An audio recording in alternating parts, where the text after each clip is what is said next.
The wisdom embedded in local knowledge gets crushed by global financial abstractions that never touched a wellhead or walked a lease.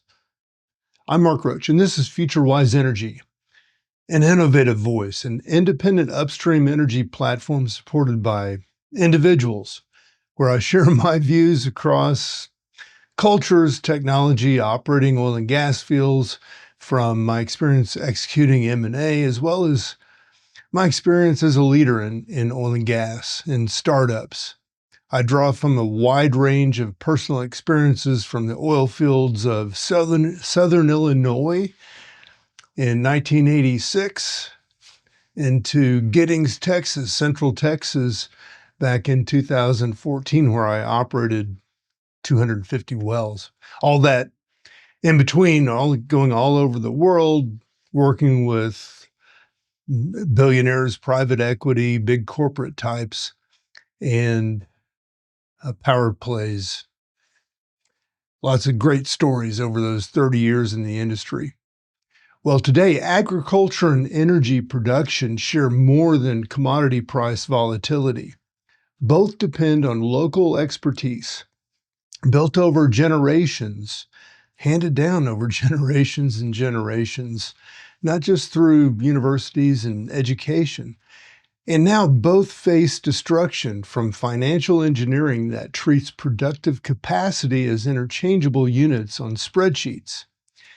You may have heard me talk about E.F. Schumacher. He recognized this pattern when he wrote that, quote, "The neglect of wisdom has gone so far that most of our intellectuals have not even the faintest idea what the term could mean." Well, family farms and independent oil operators understand their land in ways that remote management never will. They know which formations respond to specific completion techniques, which fields require particular maintenance schedules, which local contractors deliver reliable service. This knowledge isn't transferable through PowerPoint presentations or AI or consulting reports.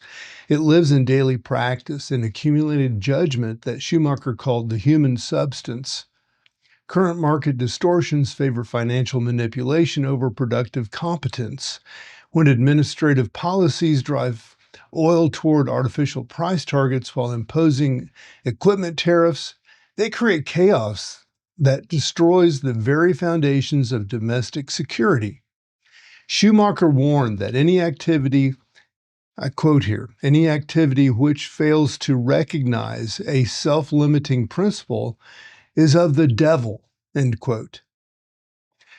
Crushing local producers to serve geopolitical maneuvering exemplifies this destructive tendency. The parallel with agriculture is instructive. Industrial farming consolidated into massive operations that depend on external inputs, debt financing, and remote ownership.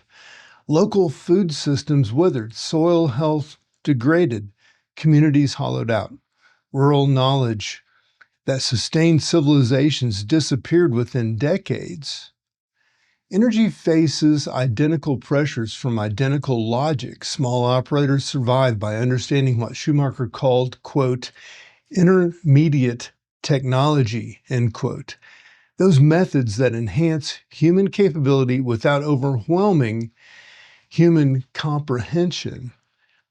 They use hydraulic fracturing and horizontal drilling, but they apply those tools with intimate knowledge of local geology, community relationships, and sustainable cash flow requirements. Their operations remain comprehensible to their operators. Corporate giganticism creates the opposite dynamic. Complex financial structures, remote decision-making, standardized procedures that may be applied regardless of local conditions. Schumacher observed that small-scale operations, no matter how numerous, are always less likely to be harmful to the natural environment than large-scale ones, simply because their individual force is small in relation to the recuperative forces of nature. The current environment reveals this truth repeatedly. Large operators shut in production based on portfolio-wide decisions that ignore specific reservoir characteristics. They abandon profitable wells because corporate metrics demand uniform return thresholds. Small operators acquire those assets and restore production because they understand local conditions and maintain appropriate cost structures. Schumacher advocated for what he termed production by the masses rather than mass production. In energy terms, this means thousands of small operators who know their local resources intimately, who live in communities they serve, who maintain sustainable operations across commodity cycles. Their collective knowledge creates genuine security rather than brittle efficiency of concentrated operations.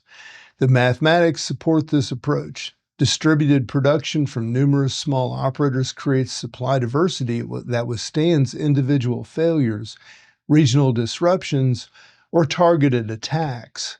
Concentrated production from few large operators creates single points of failure that threaten entire supply chains.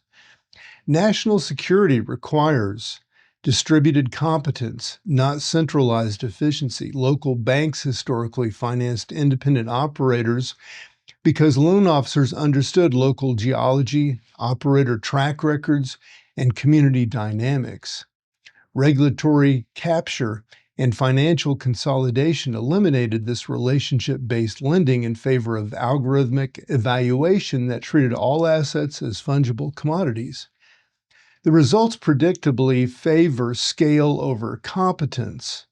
Schumacher's insight about the appropriate scale applies directly. We need methods, he says, quote, "We need methods and equipment which are cheap enough so that they're accessible to virtually everyone, suitable for small-scale application, and compatible with man's need for creativity," end quote.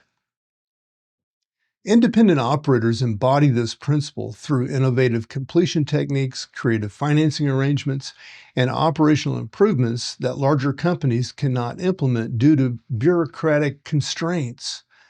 The current crisis extends beyond energy into food production, where similar dynamics create ownership or concentrate ownership while destroying local knowledge.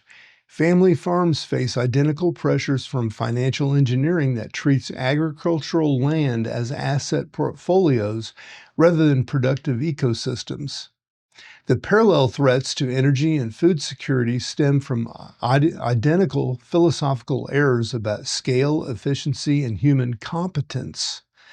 Policy solutions exist, but require rejecting the false efficiency of consolidation.